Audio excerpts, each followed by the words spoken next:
Hi hello mother യൂണിവേഴ്സിലേക്ക് സ്വാഗതം. എൻ്റെ വ്യൂവേഴ്സിൻ്റെ പേഴ്സൻ്റെ ഇപ്പോഴുള്ള കറണ്ട് സിറ്റുവേഷൻ എന്താണ്, എൻ്റെ വ്യൂവേഴ്സിൻ്റെ റിലേഷൻഷിപ്പിനെ പ്രതി എന്ത് സിറ്റുവേഷനിൽ കൂടിയാണ് കടന്നു പോകുന്നത്? First card please guide me mother universe. എന്ത് സിറ്റുവേഷനിൽ കൂടിയാണ് എൻ്റെ വ്യൂവേഴ്സിൻ്റെ പേഴ്സൺ കടന്നു പോകുന്നത്? കറണ്ട് സിറ്റുവേഷനാണ്. Please guide me mother universe.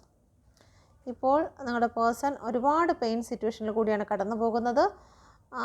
നിങ്ങളുടെ പേഴ്സണെ ആരൊക്കെയോ ചീറ്റ് ചെയ്തു എന്നവർ മനസ്സിലാക്കിയിരിക്കുന്നു. ഓക്കെ, ഒരുപക്ഷെ തേർഡ് പാർട്ടി ആയിരിക്കാം. വളരെ ഡിപ്രഷനാണ്. രണ്ടും സോഡിൻ്റെ എനർജിയാണ്. വളരെ പെയിൻ സിറ്റുവേഷനാണ് ഇവിടെ കാണുന്നത്. 1091 നമ്പർ വന്നിരിക്കുന്നു. നിങ്ങൾക്ക് ഏതെങ്കിലും രീതിയിൽ നിങ്ങളുടെ പേഴ്സണുമായിട്ട് റിലേറ്റ് ആവുന്നതെന്ന് നോക്കുക. ഓക്കെ, എങ്കിലും ഈ ഒരു അവസ്ഥയ്ക്ക് ഒരു മാറ്റം വരുന്നുണ്ട് കേട്ടോ. Please guide me mother universe. എന്തുകൊണ്ടാണ് ഇത്രത്തോളം ഡിപ്രഷനിലോട്ടും പെയിൻ സിറ്റുവേഷനിലോട്ടും നിങ്ങളുടെ പേഴ്സൺ കടന്നു പോയിരിക്കുന്നത്? Please guide me mother universe. എന്തുകൊണ്ടാണ് ഇത്രത്തോളം പെയിൻ സിറ്റുവേഷൻ ഉള്ളത്?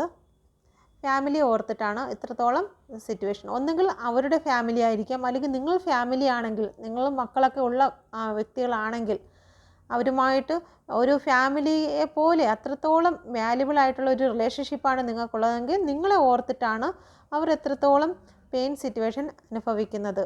ഓക്കെ, നിങ്ങളുടെ ഇടയിൽ ഒരു റീയൂണിയൻ ഉണ്ടാകുമോ? Please guide me mother universe. ഒരു റീയൂണിയൻ ഉണ്ടാകുമോ? റീയൂണിയൻ ഇനി ദൈവികമായിട്ട് എന്തെങ്കിലും കാര്യങ്ങൾ ഉണ്ടെങ്കിൽ മാത്രമേ റീയൂണിയൻ ഇവിടെ സാധ്യത കാണുന്നുള്ളൂ. മേ ബി എന്നുള്ളൊരു കാർഡാണ് വന്നിരിക്കുന്നത്. നിങ്ങൾ സ്പിരിച്വലായിട്ട് മുന്നോട്ട് പോകുക. ഓക്കെ, നിങ്ങൾ അഫർമേഷൻ ചെയ്യുക. നിങ്ങളുടെ പേഴ്സൺ ഇപ്പോൾ സറണ്ടർ ആയിരിക്കുകയാണ്, യൂണിവേഴ്സിലേക്ക് സറണ്ടർ ആയിരിക്കുകയാണ്.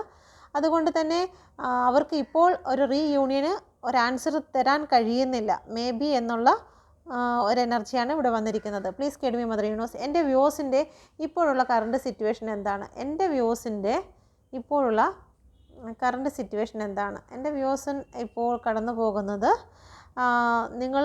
നിങ്ങളുടെ പേഴ്സണെ പ്രതി അല്ലെങ്കിൽ നിങ്ങളുടെ ഇമോഷനെ ഒരിക്കലും നിങ്ങൾ വിട്ടുകളയാൻ നിങ്ങൾക്ക് കഴിയുന്നില്ല. ചിലപ്പം സാഹചര്യം ഒരുപാട് പ്രതികൂലമായിരിക്കാം. ഇവിടെ നോക്കിയാൽ മനസ്സിലാവും. അടിത്തറ വരെ ഇളകുന്നതായിട്ടുള്ള ചില പ്രതികൂല സാഹചര്യങ്ങൾ നിങ്ങൾക്കുണ്ടെങ്കിലും അതെല്ലാം ബാലൻസ് ചെയ്ത് നിന്ന് നിങ്ങൾ പോകുവാൻ ആഗ്രഹിക്കുന്നു. നിങ്ങളുടെ കുടുംബത്തെ നിങ്ങൾ ഏത് സിറ്റുവേഷനിലാണോ ആ കുടുംബത്തെ നിങ്ങൾ കൺട്രോൾ ചെയ്യുന്നുണ്ട്. അതോടൊപ്പം തന്നെ നിങ്ങൾ ഏത് പ്രവർത്തനത്തിലാണോ നിങ്ങളുടെ ജോലിയെ നിങ്ങൾ കൺട്രോൾ ചെയ്ത് പോകുന്നുണ്ട്. നിങ്ങളുടെ ഇമോഷനെയും അതോടൊപ്പം തന്നെ നിങ്ങൾ വിട്ടുകളയാതെ കൊണ്ടുപോകുന്ന ഒരു എനർജി ഇവിടെ കാണുന്നുണ്ട്. Please guide me mother universe. എൻ്റെ വ്യൂവേഴ്സിൻ്റെ ഇപ്പോഴുള്ള കറണ്ട് സിറ്റുവേഷൻ എന്താണ്? ഇപ്പോൾ ഒന്നുകിൽ നിങ്ങൾ വിദേശത്തേക്ക് കടന്നു പോകുന്നതിന് വേണ്ടി വെയിറ്റ് ചെയ്യുന്ന ഒരു എനർജി ആയിരിക്കും, അല്ലെങ്കിൽ സാമ്പത്തികപരമായിട്ട് നിങ്ങൾ കുറച്ച് പ്രതിസന്ധിയിൽ കൂടി കടന്നു പോകുന്നതായി കാണുന്നു. എന്തെങ്കിലും പൈസ കിട്ടുന്നതിലോ വാങ്ങുന്നതിലോ. ഓക്കെ, എൻ്റെ ചാനൽ കൂടി സബ്സ്ക്രൈബ് ചെയ്യാൻ മറന്നു പോകരുതേ.